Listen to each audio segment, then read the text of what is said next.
Hallo und herzlich willkommen zum Auf die Fresse, the WXW review podcast in English.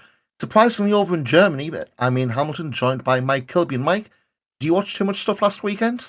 I watched I watched a lot of Circle 6. Oh, didn't we all? Yeah, I watched a bit of Circle 6. I watched Bloodsport, and that was all I watched. So, so actually, no, Yeah. not really. I know Arn's watched and reviewed everything. I'll plug his website, his town. I literally, Friday morning? I thought, right, I was watching the backlog, and Friday morning woke with a stinking headache. The dog wasn't great, and thought, yeah, not even going to try because it's just going to be backlog you're never going to get over. And to be honest, from the stuff I did see, or like I think I reviewed was WrestleCon for Speedball EA, Bloodsport for Timo. Watched a lot of other stuff, but I know it's the whole story of WrestleMania weekend. The Indies is apparently dying in the States, which I think is maybe a bit overdramatic, but certainly was a big lack of variety, which I guess we'll touch upon a little bit later on. For the few Europeans who are over involved, but of course, this past Sunday, Saturday, in fact, April 1st, and it was a big, what we thought was an April Fool's joke. Peach Tahani saying he'd signed a contract in wrestling, and turns out it's with WXW, or I guess more specific, Academy. He's joining Robert Dreisker and Rotation as coaches, announcing he's going to be moving to Germany in June. It'll be available for bookings, but it's a heck of a rise in 2.5 years. I mean, they said it's the Blizzard tapings, like February of 2021. He made his debut for WXW and like Wheel of Wrestling shows. And since then, he did stuff for the Academy. I think most recently after Back to Roots, when Dreisker broke his face. Rotation had surgery on his knee, so they literally had no head trainer. He filled in. I guess if that was an audition, it's been passed with flying colours, but that's quite I'd say, zero to hero, but hell of a come out of nowhere story from given where he was pre-pandemic and not even on WXW's shows at all. Yeah, that kind of shocked me actually, because I have to admit, I don't know whether I just sort of Mandela affected it or this whole thing, but I could have sworn he was around before the pandemic, but obviously he wasn't. But yeah, no, hell of a thing to happen to him, and it's one of the few places outside of one of the big company. Well, it's the only place in Europe where you can get effectively signed to a contract. It's not a restrictive one, but I mean, it's you can become a professional in WXW, and I think he's definitely somebody who's worth putting on the payroll, so to speak. He's basically he's taken the ball and ran with it, really, hasn't he? He's not stopped at all, and he's just we say he's a star for the future. He's a star now, and it's good to have a bit of should we say stability, and we know that he's at least going to be sticking around for a good while, especially in the face of sort of the tumultuous way that the wrestling world is at the moment. Yeah, I mean, it's obviously that big story. I mean, that's massively underplaying it, but big story, WWE and UFC, becoming a new core, which it's a hell of a lot more fallout, and I think, it's not something we really should be talking about, at least, the scope of this podcast, and, how little is known. I think saying by the end of the year, that's going to go into who knows how that plays in with the threatened NXT Europe. But yeah, I think the only real real thing that is possibly of any consequence to us as European fans is NXT Europe. I think is extremely. I think the likelihood of it going down, which I think was low anyway, I would say is probably even lower. I don't really see them having much interest in that. I know this being, and again, this is all rumour and speculation. Yeah. This really rarely comes up, but I know there was chat of it. Maybe mass releases. if they are following the UFC playbook like they say they are. I know this chat was it the Zach Gibson, James Drake. They were apparently asked for release. They were on NXT tapings last night to record this, so clearly that hasn't gone through yet. But going back to Peach Tahani, I'm looking through his cage match, and pre-2020 with WXW. There's a lot of Hungarian Championship Wrestling, go figure. Some Rings of Europe. You do it, yeah. One match he jumps out, him tagging with who's now Ben Stoff BT against the Gullis brothers for Rings of Europe. Members of AOW the Art Wrestling in Czech Republic. Match there against Lucky Kid in 2021, which was on the old WXW now. That's floating around anywhere. I think I Uh, reviewed that. I think Actually. if I remember reading that, yeah, because it Yes. sounds like some right up your street. Yeah, Art of Wrestling. I definitely did review a show that from that sort of time period. So Some stuff from Rising Sun in Italy, and very close to home, unfortunately, LDN did it run in October 2018. Same sort of names here, Ben Stoff, BT on there as well, and a lot of names who really still on LDN level. So yeah, he's least corner cage match. This is his 5th year, but he's packed a lot. In fact, now that he's of the position in WXW where they are looking, they've given him a contract to train as well as wrestle. Only way is up. yeah, exactly. I say it's just good to have somebody sort of tied down, and if the, you look at the way that Dreissker, not that he was ever a weak wrestler, but the way that Dreissker improved since sort of becoming head trainer because he can focus on it, 24 hours a day, he Yeah, improved by miles. So effectively, Tihani now he doesn't have to, I don't know what he was doing, but he doesn't have to work. He can just go in, he can roll around on that mat all day. He can probably go and do MMA classes. He can do everything he wants. And it's, he can focus on being the best professional wrestler he can possibly be. So, just, wonderful news. And I'm very, very excited to see where we go with this. and again, this is not, I've not been told this for sure, but I know there was a story floating around those Blizzard tapings, I call them. Like the Hours of Hungary came through, and I think Tahani was maybe the last guy in that car coming through from Hungary. Like, because obviously you had all those big COVID restrictions, and the rules were, if you're traveling in, you can travel through, but there was no stopping. So it literally was, one big car ride from Budapest through to Oberhausen.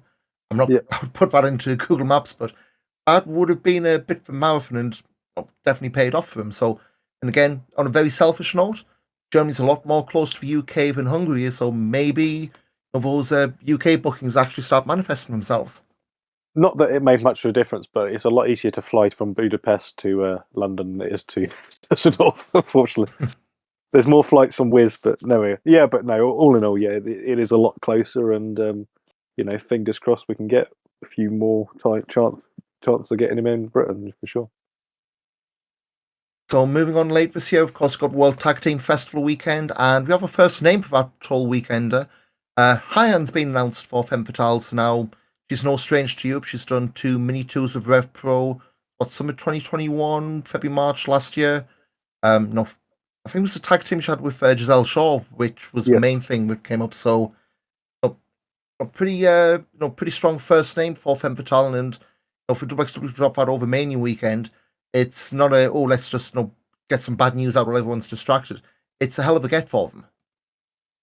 Yeah, she seems to be quite sort of well thought of. I think right. Well, she got over quite well with Rev Pro and her trip over here, and she appears to be getting quite well thought of that sort of outside of that. So yeah, it's a good sort of first name, and if the last tournament is anything to go by, the lineup actually got stronger and stronger as it went along, didn't it? Yeah, I So mean, yeah, Killer Kelly was the main, the marquee name, of course, Masha Slamovich, Alice Inc. Yeah, and I think, in fact, she's starting off with this. You're probably going to get a few, I would say, local names to fill out the pack, but the fact that, that Hyan is the first name, but they are really parading for Tag Festival weekend, I think that's a very promising sign. yeah, for sure. Yeah, I agree. I do agree with that. There's a lot of people who I think there's you'd like to think maybe someone like Amal is probably going to be in it this year. She was in the I think she was hastily shoehorned into the women's title match last time. Yeah. And you'd like to maybe hope for maybe at that point maybe a return for Orshi. You'd like to hope that Kelly would possibly get back over here. And yeah, so there's a lot of options sort of going around. There's a lot of people in Britain who I think would be worth a shot at least for you think for Sky Smithson or something like that, or a Danny Luna maybe would be an interesting sort of shout for Femme Fatales. Zoe Lucas, maybe if she came back, would be a really good one as well. But yeah, I think it's a good start. As I say, they always seem to get stronger, the Femme Fatale announcements. Anyway, we'll keep an eye on future names for that. Of course, Tag Festival. And that's only what, like 5 months away, 5 and a bit months away. That's gonna. when you say that, it doesn't seem that long, does it? It's gonna fall in our laps sooner rather than later. I mean, Yeah. it was a big slate of shows. I mean, it's only what 6, 7 weeks and we're in London for crying out loud. So if we're just getting old, mate. It's time speeding by. But gonna go to something a little bit I have no way to say Katrina up, but Mike D, he's finally got a stage for a title shot. WrestleMania announced he's going to be main eventing, you assume, the 30th show for Marketal, challenging Shigehiro Irie on May 12th, so that's just over a month's time. Guess why we're talking about Mike D, because why wouldn't we? A few things over Mania weekend, so of course WrestleMania Sunday, Walter, now known as Gunther, had, guess what, a lot of people called a match for weekend contender, retaining the Intercontinental title. I mean, that was how close you're going to get to like an old WWE style match from Walter in a WWE ring. Just absolutely beating the tar out of Sheamus and Drew McIntyre, which I was giggling, absolutely, beaming with joy watching that on Sunday. The quote that I bring up from this, I think was I get the exact quote, was from Snowboy, which said Walter versus Gunther's match was like from an alternate universe where WWE is good. And yeah, I think really, really, yeah, you can't really say much better than that, really, can you? I mean, it's a kind of like, this is what we knew Gunther could do. And it's the kind of things like, if it's again, I don't watch WWE week to week. I don't have BT Sports. If this was what he was doing week to week, I'm sure a lot more people would be watching it, even just for his match men checking out. But a good blast from the past at least. Mike D had 2 matches, no results known, but I know you looking through his Instagram, and well, yeah, seemed to have a whale of a time there. I've been on Mike D watch all weekend, keeping people updated. So he's had a lot of breakfast. He's been enjoying his Denny's. This past couple of days, it's after Mania weekend. He went to Disney, Universal or Disney or something like that. He was eating Krusty Burger. Hey. Hey. Yeah, he's been having a great time, having lots of lovely breakfast, working out at Muscle Beach, doing kickboxing on Venice Beach. He had a couple of matches. I think one of them, I can't remember who they were against, but there were a handful of very short clips from them on his not on his Snapchat, on his Instagram stories. But I don't know if they've made tape. It'd be a real shame if they haven't. But I've not seen them appear anywhere. I've tried searching for them. Yeah, just looking. So on the Voice Wrestling's scrolling, Empire Wrestling Federation, Los Angeles Wrestling. He's meant to be against Brandon Gatson. Yeah, which was the one I think a lot of people were quite interested in. And then that Real Deal WrestleMania shows up, meant to be up against Double A Cara. I think it's worth saying neither of these have appeared even in cage match right now, which I guess for at least one of those 2 promotions, I'm not too surprised by. But yeah, I'm sure these will eventually pop up somewhere, even as like YouTube clips, even if Mike D gets throws on his social media or something like that, because I think it was maybe his first Mania weekend. I'm saying that having done zero research and fusely checking his cage match. Now, I'd be surprised if he had done a Mania weekend, just because, yeah, nothing mercs on his cage match. Just given how suddenly his profile's risen, I would be surprised if this was his last one, though. Just again based on the last 6 weeks of him. But elsewhere, we had Shigehiro Irie. He only had 2 matches. Beats people Mike Bailey for WrestleCon Super Show. Lost to Kevin Blackwood for Prestige Wrestling, and I think that's pretty much about it in terms of Killer Kelly was on Bloodsport, as was Timo, because he's still WXW, isn't he? Ilya was on Stand and Deliver, I believe, wasn't he? The 5-way, one of the many, many, many scramble matches with tie weekend, but again, Michael Oku, he's not yet with WXW, but he was it Blake Christian for the WrestleCon Super Show, and I'm drawing a blank. Titus Alexander Prestige.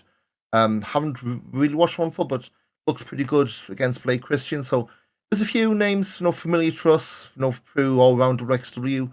And hopefully, if there's a bit more variety, I think Mania's in Philadelphia next year.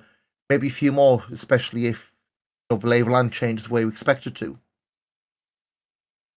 Yeah, I mean, as I say, I think we're still Los Angeles. It's not really a city that has tons and tons of venues for indie wrestling, really, is it? Because there was always the fear, distances. yeah, and also the thing. But obviously, when Reseda obviously disappeared, that was the fear for a long while. It was like, where the hell are they going to run? Because there's not as many places you can maybe hope for. But I think in a city, maybe when Philly next year might get a few more sort of few more companies running over there. Especially you want to hope maybe WXW in the arena might be quite interesting. But yeah, it's I think it at this point was it a great investment, because there wasn't that many shows on, really, was there, compared to some years. Would it have been worth the flight out there if you were only going to be working one or two matches? Probably not. Whereas the New York Mania from the other year, where people were working 4 or 5 matches over a weekend, a lot better for it, wasn't it? Yeah, and I think again, I think the lack of any is a big one. I know next year there's a big question mark over the Athletic Commission. Yeah. No, again, my knowledge of the US is that part of the states is a bit rotten, but there is chat of it. There is going to be some promotions based in New Jersey, I guess, just over border, where there isn't an Athletic Commission. But again, we're a year out from this stuff. Nobody's even announced dates of this, so again, yeah, who knows? But we'll see where that goes, and hopefully, next 12 months we may be in a position where, who knows, maybe directly runs a show in America again. I know progress we're meant to have done this year, but I know that fell through. Weirder things have happened. Yeah, well, there's no reason why they can't, really. It's perfectly. You'd like to think that it's not as if they wouldn't fit on it. It's for me, it's less about the WXW show in particular. It's about the WXW people getting out there and working against sort of different people. So that's kind of the more interesting thing for me. But yeah, it's a lot of as I say, there's a lot of football to go between then and now. Couple of other news bits before we cover a couple of shows. So WXW now have been updated. I think the last time we recorded, we said we were just starting with 2020 stuff. They've now got English and German stuff from the start of 2020. The only thing missing is episode 5 of the first series of Shotgun 2020, which, if you look at the results, you can probably guess why and the timing of it. There is some limited stuff from 2019, but it's like 16 Carat Gold Weekend and most 3 Ambition shows. I did notice this afternoon they've got like 33 unavailable videos, which tells me that maybe 2019 may be going to soon as this weekend. Again, that's my speculation, but the fact that they're uploading and hiding them tells me they're releasing as a dump rather than drip feed. Which, again, if you're looking for backfills, when after you've been all wrestled out last weekend, plenty up there now. There's plenty more coming up, and hopefully, maybe get some of the old school shotguns before too long. Yeah, I'd really like that to go on there. I don't know if it will, but yeah, for sure. At least 2019, it's still good it's still very, very good at that point. Once you start getting into 18 and 17, I think now we're in business. But yeah, there's it's when you say 33 of unavailable, that sounds about right for the number of shows that year, really, doesn't it? Because it'll be 18 odd, wouldn't it? So yeah, sounds about right. So yeah, excited to see some of them again. And just some worth keeping an eye on if you're one of us who mainly follows WXW through the WWE Network and Peacock. Nothing WXW related been on there since Back to Roots a month ago. Nothing's been announced this week, and remember last year, Carat didn't go up, so maybe slim pickings for next little while at least. I guess maybe end of April, depending on what time frame we do. But I know in the past when we've asked, it's always been a case of they have the footage, it's up to WWE to upload. So yeah, we'll see how it goes and whether there's any changes. It's all in their hands. Yeah. And again, Yeah. Might be on the directwrestlingnow.com, UFC that's where you Fight should be signing up. Might be on the Fight Pass. Oh, God. Yeah, I'm not going to go down much about that's a potential nightmare for me. But last thing, so things we didn't mention this in the podcast because we kind of noticed this before we hit record. So WXW had, I believe, it announced like the Fight Forever, like the YouTube tapings. It was a January, March, May, July, that every other month schedule. And I've noticed, but everything Academy related disappeared. No, and it's like, well, what's going on? No, it's a big deal. Have they just removed them and shunted it elsewhere? Well, they've announced WXW they're going to be doing a dual Fight Forever taping in June. So this is going to be at the Academy in Gelsenkirchen. Just looking to pull the dates on June 18th. 2 shows in one day, and I think we're talking about maybe barbecue if whoever holds up, food and drinks in between, because like I say, 2 shows in one day is going to be a lot. Yeah, tickets I believe are on sale now through the WXW website. Yeah, it's standing room only, that kind of thing. So yeah, you're looking some extra content. I know they are doing the the Met and Mark Mondays we're doing again on the WXW YouTube. So maybe maybe retooling what they do. As things it stands, there is no Academy stuff on the docket for upcoming shows. So yeah, I'll see what they are talking about doing a Carat review this week, which beat you. Yeah, let me just settle on that. But otherwise, are we going to be doing stuff at live shows and pulling that? Guess we'll see when the time comes. I mean, we are in Over Traveling next weekend, which isn't slated to be taped, but yeah, just some bit interesting going from taping for YouTube and the not materialized Billy situation to now it's nothing until June at this point. Yeah, there's the Billy thing. I don't see anything ever happening with that. Did there be anything happened with it? Did it? Apart from the announcement, no. No. Yeah, it's interesting one, that one, but yeah, it's, the Fight Forever shows have been quite good. They're always it's an opportunity to see a few different people on them. I think it's Leighton Buzzard, Greedy Souls, just to name 2. Exactly. Acts. So yeah, they're a decent watch when they are on. So it's sort of a good proving ground for maybe people to get their neck into WXW, and you kind of want to. I think they just need to. I think they're still trying to work out what they want to do with it, really, aren't they? Yeah, I mean, I think we said we've been doing different formats. Like they dropped it as one big show, then by matches when we did. It's like droppings on the Met Mark Mondays. We're calling it now. I think once we know how we're going to do it.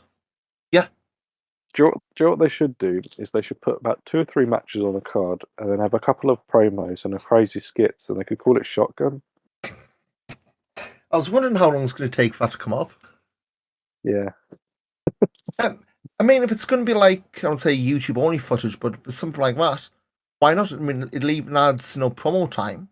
It doesn't have to be wacky, everyone in the hot tub like Carson Beck did. But they do all these exclusive clips on Instagram and things like that. Just chuck them in with some of the Fight Forever matches and call it Shotgun. But never mind. So it's been a while since we've done this, but I think we need to head over to Japan and check in with our favourite international superstar.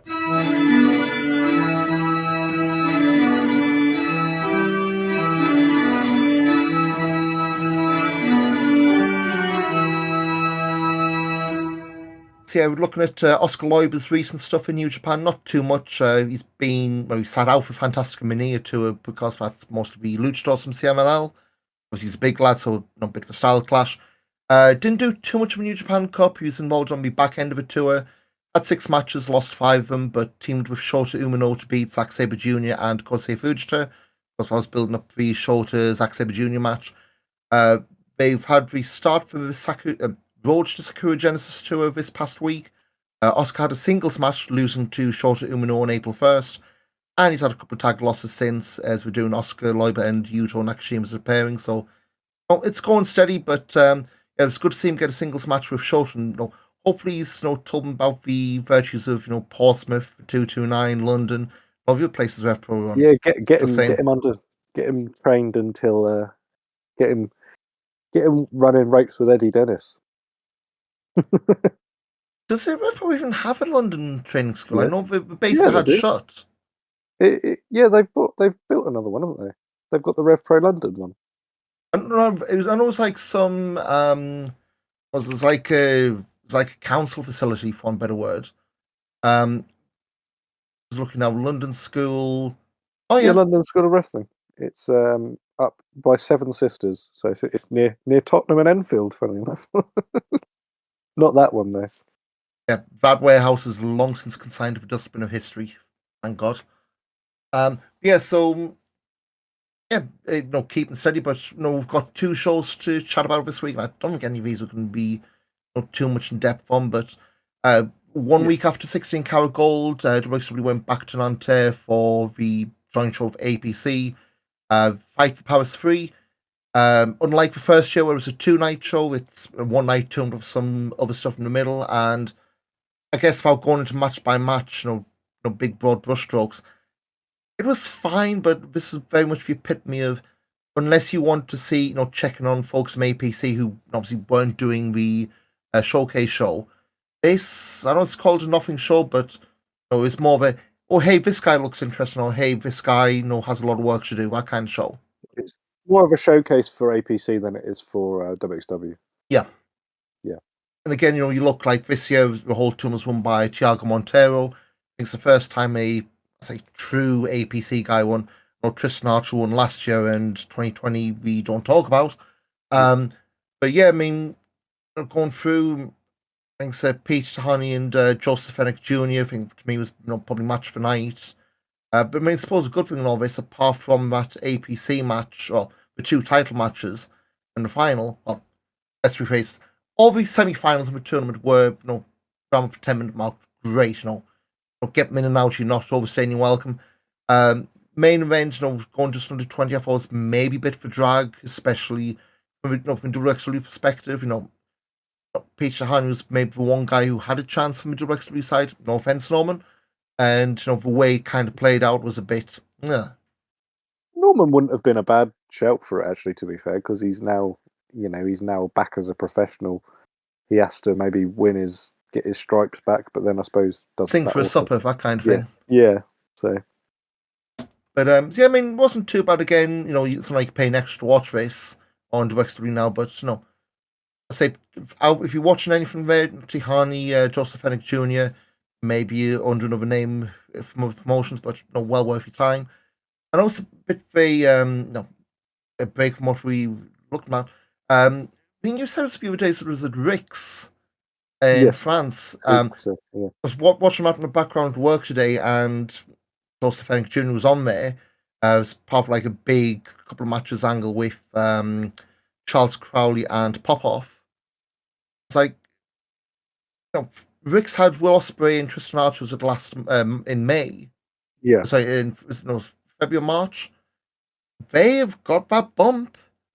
Full shows like a couple of weeks after it happened, but it's still interesting. They've managed to get a few fans just from that one match, and I'm not saying to WXW, put a show up for free, but it just shows if you got the right card and the right match for free, short-term sacrifice, but potential long-term gains. Yeah, well, say not go too in depth on it, but I say Eric's they seem to be a very, very exciting sort of product, really. In let's face it, a very niche market really for wrestling. I think APC's kind of APC and Rick's are sort of in the same part of the world. They're both Paris and surrounding area promotions, aren't they? And there's a few. Rick's tends to do like, I don't say the small towns and villages, but they don't seem to have a base. Will hit like a few, but it's not like APC where it's Nanterre and that's where they are. Yeah. Whereas Rick seems to dot around a bit more, which may be to their benefit. Yeah, Rick's seems a bit more like if we like in the sense of they run like the French equivalent of Reading and Sittingbourne, whereas Nanterre is basically in centre of Paris, really, isn't it? It's La Défense, isn't it? Your geography of Paris probably isn't quite as good, but no. Nanterre is pretty much is basically where La Défense is, like in the centre of the. It'd be like running Canary Wharf in London, effectively. That's what Nanterre is like. So maybe not quite as market, I guess, but no, La Défense is lovely. Really nice around there. So it's not Saint-Denis. So fair enough. Maybe make plan head over one of these years for £5. I know they announced these pretty late on, but I think maybe a week after Carat. Announcing them earlier. Yeah. Anyway, so I guess the big Sold show going to Frankfurt. Was it on March 25th? So 2 weeks after Carat. With a big 16 Carat Gold Revenge / Reel of Wrestling show. I guess main things to take away from it. So they did started a best of 5 series, Axel Tischer and Peter Tahani, which we'll go through at the end. Could culminate in London if match 5 is needed. Let's be honest, best of 5 series. You're not going to tell us states if they're not needed enough wrestling. We've all seen this before. I think throughout, it was a decent show. Take out Tischer and Tahani. I don't think there's too much to grab you. There's a lot of stuff to build up storylines and keep going. We did the Nulls X9 Street Fight, Max and Who, which I think we touched on this last time. That absolutely needs to be the last for even on the same screen as each other for a while. For a year now, you don't need to have them. You don't need these two people to be fighting each other. It will be very frustrating if they still are fighting in a month or two, or at the next big shows. Obviously, True Colors in it. It would be very disappointing if Maggot isn't fighting. Well, we'll get onto that in a minute, but he's not. If I don't want to be at the Marktal show in May and we're still thinking about Bloody Maggot and Horror at this point. Yeah. There's Blitz and Bruce pre-show. Tristan Archer beat Alex Duke just over back 5 on minutes pre-show duty again, Tristan. Yeah, I think the last time somebody was on pre-show, we had a big faction come out of this. Not saying Archer's gonna get his merry band of Frenchmen to run roughshod, but to keep him around, it's not like he's off the cards. So there's one to keep an eye on. Again, see what comes out of this. Lawrence Roman retained the shotgun belt over Aigle Blanc. Again, decent match, but Lawrence Roman, given the whole Amboss thing of rebuild, reshape, etc. I'm gonna get sticking my DMs for butchering that catchphrase, but hey ho. But again, Amboss for their whole thing of virtuousness. He's sure winning by handfuls of tights over and over again. Yeah, he's doing not sticking to the creed, I guess. Yeah, exactly. It's another. He doesn't need to do it though either. Yeah. Which again, I think if we're talking maybe months, years down the line, if a Spliff Man boss comes, he's done plenty of ambitions. He's not got a great win-loss record there. But the talent is there, so it's not a case of he's doing the screw job roll-ups to win because he can't do anything else. I think it's just the way they're going, and it's the whole hypocrisy that's getting the heat here.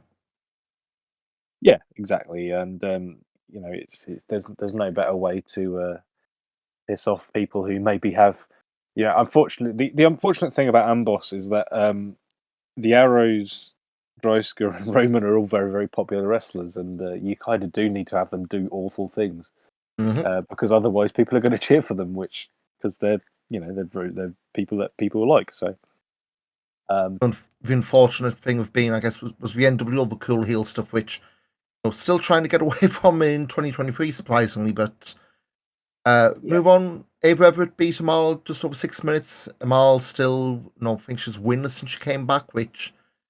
Interesting storyline, considering we're doing that for Anil Marek, who's in the next match. At least he didn't take the pin in this one, but I was a hungry beat Ilya Bloom and Anil Marek 10 minutes. And again, exactly what it should have been.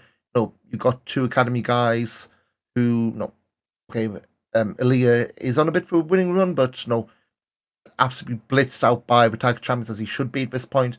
Anil, again, luckless, no wins. I think at this point it was worth taking a bet who's going to get their first win first, Amal or Anil. Well, so whoever wins, we both lose, isn't it? Oh, it wasn't quite the Carat Night 2 main event. But Yeah. decent enough. Then Baby Allison retained over Alice Inc. And I mean, I think I said in my review, there's something in Alice Inc., but I think the whole, now she's had the run, the loss and the rematch, I don't think the first introduction the introduction spell or run, whatever, went as well as it could have done. I totally understand and I agreed for the whole idea of get someone out for blue, have them win the tomb, win the title, and have that shock value. But I really think in hindsight that injury very soon after Femme Fatale and after Tagfest weekend took all the wind out of steam. Completely crocked her, unfortunately, didn't it? I'm not saying that she's never be in the spot again. I think if the time comes and she's getting another run, she needs to blitz her. I'm not saying 170 odd wins like Goldberg, but have an absolutely blitz through, have a squash and folk, quick wins. Yes, they really need to put over be a killer. They need to put over that dragon kick thing she has as the thing where it ends matches. Yeah, you need to really put that over. Yeah, exactly. For KO's referee stoppage, you need to be doing that and give her everybody, But she needs to kind of have 6 months of that under her belt, I think, before she gets anywhere near that title again. Or maybe another good run in Femme Fatale, but again, I think back-to-back Femme Fatale wins, maybe a bit too on the nose, but we'll see. I think right now, we'll go through this soon. We're going to be doing Allison and Ava again soon for the title. So yeah, it looks like Alice Inc. not in immediate contention. Speaking of ref stoppages, though, Axel Tischer defeated Peach Tahani, first match of our best of 5 series. Referee stoppage with Tischer pretty much aping the way he lost to Irie in the Carat final. Really good match, 17 minutes, some maybe touch on the long or heading towards the long side. But if the rest of the best of 5 series is this good, you're getting 0 complaints out of me.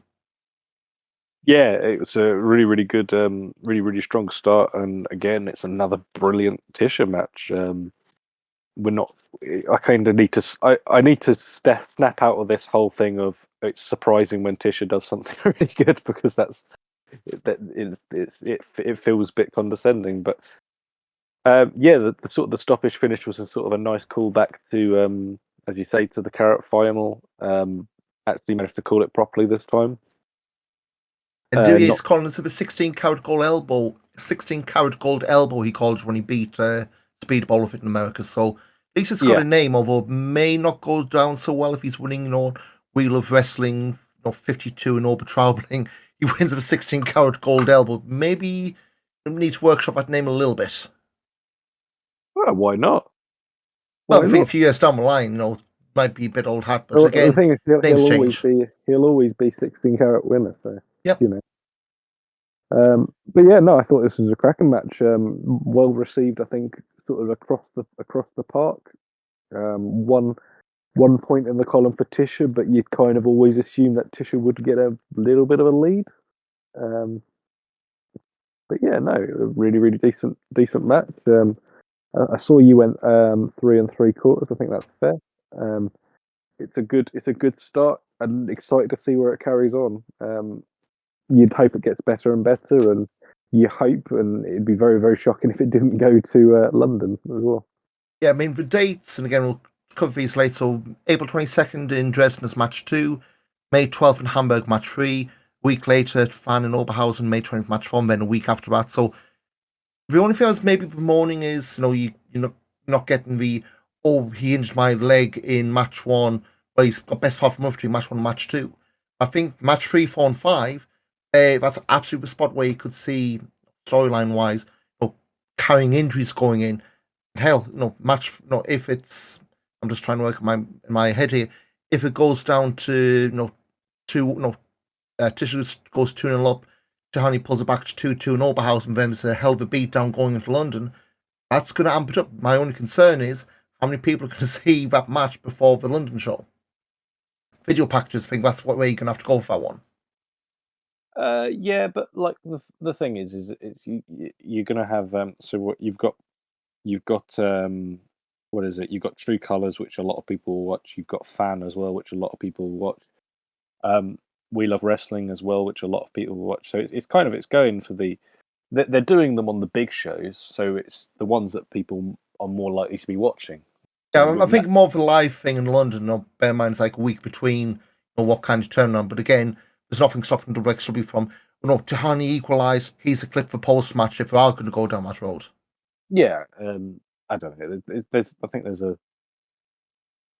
a lot of you'd like to assume. Well, you'd assume that Tisha might go 2-0 up in Dresden. So it's kind of like there's. Yeah, I can't see myself getting sick of it. Really, I think it's going to be. No, I mean, and even they did do something stupid and do the same match 5 times. It's a good match.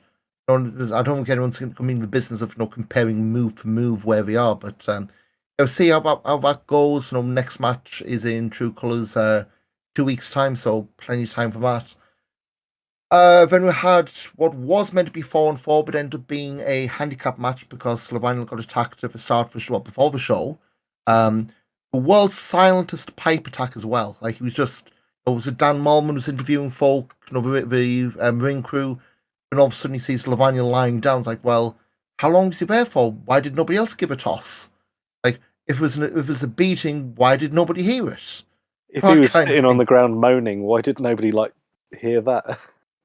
Yeah, again, it's a whole. Don't want to pick too many holes, but yeah. So anyway, the match ended up being Jørn Simmons and Only Friends against Safami, Norman Harris, Metahan, and Rambo. So basically, I mean, Harris didn't do that much. Most of the match, so basically, fantastic / pretty good WXW 6-man tag plus Norman Harris.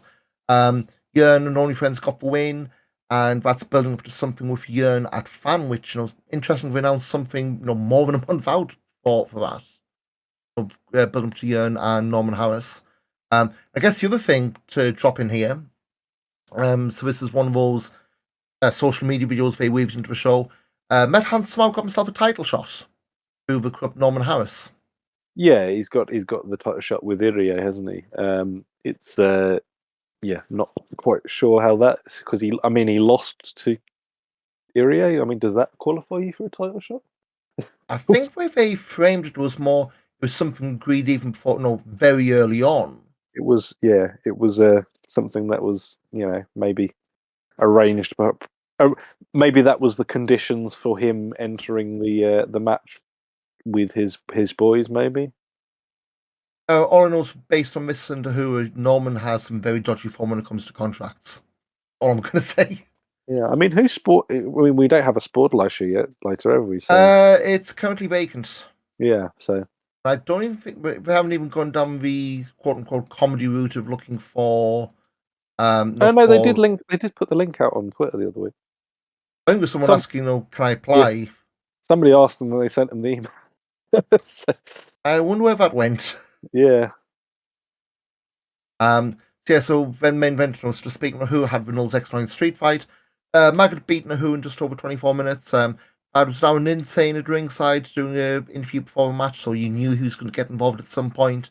Probably was better than the Carat match, but again, I don't want to say I don't need to see these two again for a while, but I think like I said before, they could do just getting away from this for a while, have both guys do their own thing. I still think, you said this, and this match kind of, got me on side with this. I do think who's got a higher ceiling now than Maggot, just based on the mannerisms, especially someone to get booed. Now, I'm not saying, heaven forbid, who's the guy to beat Irie, but I can see who having a run with maybe a shotgun belt at some point. I'm not saying, I don't mean this to sound as dismissive as it's probably going to come out. I think with Maggot, the crowd clapping along with his music, he's fallen into a groove, which isn't a bad thing, but who's been well away from that, and it's just a different act. Yeah, I'm not saying one's better than the other. As I say, it's not to say that when we say that Ahura has the highest ceiling, I just think there's with Maggot, there's less of he's got a better base level of work, if that sort of makes sense. So you know you're going to get a certain level of match out of him, but with Maggott, and again, once had the big run of the belt, who hasn't really. He was suspended for a while, and he's had bit part stuff. So again, look forward to where that goes. Hopefully, a hell away from each other for the next while. But so I was Fight Forever as a Wheel of Wrestling 43-16 Carat Gold Revenge Frankfurt. Add some more stuff to the title, lads. Can probably bust the SEO of that, but it was a decent show, decent come down from Carat. But moving on to True Colors now. Yeah, True Colors in Dresden. Usually one of the cards I always think is quite an interesting one because it's the first proper one after Carat. You usually get a good the odd interest in we've got a Wheel of Wrestling live at the Event Hall Airport. Over Trappings is pretty much a house show, but Metahan Axel Tischer, Norman House against Hector Invictus. Go on, Hector. And all I'm going to say is Dennis Stolnick was on those video packages. He's back on it, isn't he? Oh, did you say gun for post WrestleMania interviews? So no, I don't think WWE's got the guy who can beat me yet. Yeah, he's still on the shelf. It's Dennis Stolnick. Last time Mudo against Ahura, Danny Frey against Jacob Crane. See if any of those make tape for Fight Forever. Guess we'll see. Then, of course, following Saturday, True Colors 2023 at the Stromberg in Dresden. That's one for Massive Fan, isn't it? I don't know if they rebranded, but I think that's the one with the big fan in the aisle. So far, we've got quite a card so far, so I'm just scrolling through the way they've got them on the page. Also Hungry challenging the French Adults for tag titles. Baby Allison defending the women's title against Ava Everett. Lawrence Roman defending the shotgun belt against Maggott. So that's a rematch from Back to the Roots. Tisha Tahani match 2 in our best of 5 series. And we've got Mike D against Tristan Archer in a 16 Carat Gold first round rematch. And I mean, just those 5 matches there. That's a pretty strong lineup just based on what we've announced there. And you've got like Bobby Guns, Michael Knight.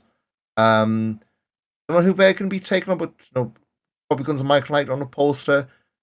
So you'd expect, who helped, because you've already got the Owls and French doors tied up. I guess the only friends will whether it's somebody else brought in or whether it's just the academy lads. But on the poster they'll be doing something at True Colors. Exactly, yeah. So you could end up with them, say against the Ilya Bloom sort of people. You can, the French Adors maybe. French Doors got the tag title shots. Sorry, not the French Adors. My apologies. Like Rotten Flot maybe. Oh, good shout, yeah. It was all sorts of people who are around on that. Then next night we're in Leipzig. It's sold out at the Hellraiser for Wheel of Wrestling Live house show. Announced I Was So Hungry against Only Friends, non-title. Ava Everett, Baby Allison, women's title match. So rematch from the night before, whether the belt's on a different woman going in, we'll see. And Fast Time Mood on his hometown against Ahura. Moving on May 12th in the 30th time Mark Hall in Hamburg. Announced so far is Irie against Mike D for the Unified World Wrestling title. Match 3 of Tisha against Tihani. And just going through the post, we've got Tristan Archer, Baby Allison, Maggott, LSG, I Was So Hungry, Lawrence Roman, Bobby Guns. Weirdly, no Michael Knight and Ahura. So again, the usual roster for that. Papenburg on May 13th. No matches announced yet. Guess it'll come. Got him on there. Wrestling Academy live show May 20th in Nobhausen. So this is the free shows part of Fan 2023. This was originally going to be at Gelsenkirchen, but got moved to Turbine Hall 2. And then for Fan 2020 in Oberhausen, announced Jörn Sims against Norman Harris, potentially match 4 of Tisha Tahani. And on the post, you've got Irie, Dover, Icarus, Michael Oku, Trisha Dora, LSG, Baby Allison, Maggott, Lawrence Roman, Ahura, French Doors, Tristan Archer, Bobby Guns, and many, many more. And then may as well wrap up Wheel of Wrestling London, potentially match 5 of Tisha Tahani, plus LSG, Maggott, Trisha Dora, Michael Oku, Irie, I Was So Hungry, and Lawrence Roman. Of course, matches to come, plenty of wrestling, plenty of belts to come, and I guess, Mike, that's pretty low-key, but plenty of stuff to tantalize us as we go towards True Colors and whatever hell's going on in London for WXW in progress at the end of May.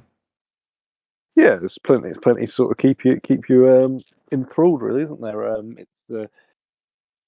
you can some quite interesting sort of potential things that could happen. I think we sort of speculated that could we maybe having a Ava Everett in America with the women's title tour, possibly. That would not be a bad shout. I mean, I don't know. Felix has been a big fan of Something obviously similar had been Limitless. done before, yeah. Yeah, Yeah. it's been done before, but like I know Felix Collenberg's been a big fan of Limitless and the kind of promotions that Ava Everett's around. I doubt there'd be any issue if if the match has been shared on YouTube. So it'd be interesting to see if they do go down that road, and at very least, if it did, it would give them time to say restock, but at least replenish the home roster, for a better word, when it comes to women's division. Yeah, exactly. And say it would be I don't think it would be a. It worked. It got the shotgun title sort of when they did the David Starr in America thing a few years back. That kind of got the shotgun title on the map again a little bit. I think it was quite a successful tour when it did happen. So I think with that in mind, Ava taking it out to some of the sort of the stranger indies out there would be a really good shout. So I guess that's all. Anything much to plug, Mike? I know, coming up to Easter weekend, plenty of games going. I think so reading right, Luton could have a hand in promotion this weekend. Sadly, not for Luton, though. Well, sorry, what do you mean? I think just Sorry. one of the things I read is like if Luton lost to Millwall this weekend, Burnley could go up or something weird like that. Okay, I wasn't aware of that. Yeah, I mean, I don't think it's a very football wise, it's a very busy couple of weeks. I think everybody in that playoff zone in the championship is I think everybody's got to play everybody. That's the thing. And obviously we had the really really nice result last weekend in the M1 derby. And hopefully it's a nice one against Millwall on Friday.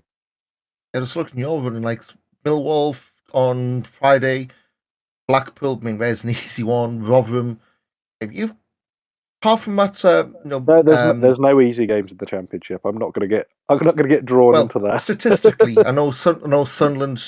To Yeah. my that's why I'm got as little as I do. But yeah, we've just completely fallen off the face of the earth. Like injuries just have completely killed us. But again, we only just came up last year, so I wasn't really expecting promotion. But I think it was one point we were like third, and now we're 12th. It's like, what could have been? But yeah, so busy Easter weekend, and I guess this will be out from. But happy birthday for Sunday, mate, and Thank you very much. don't get too drunk, and hopefully not a repeat of what you had last year. And Well, yeah, I had COVID last time. It was terrible. well, hope you don't get frustrated with us doing rounds of Carat just on a massive delay. Anyway, Yeah, fingers crossed. I guess that wraps up for another episode. We'll be back, I guess, towards the end of April for True Colours, and if anything else comes on, guess you can follow us at Fresse on Twitter. Mike, you're at Mike Kilby and everything. Mike Kilby and everything. We've got all the accounts on the podcast notes anyway, so we've got all those.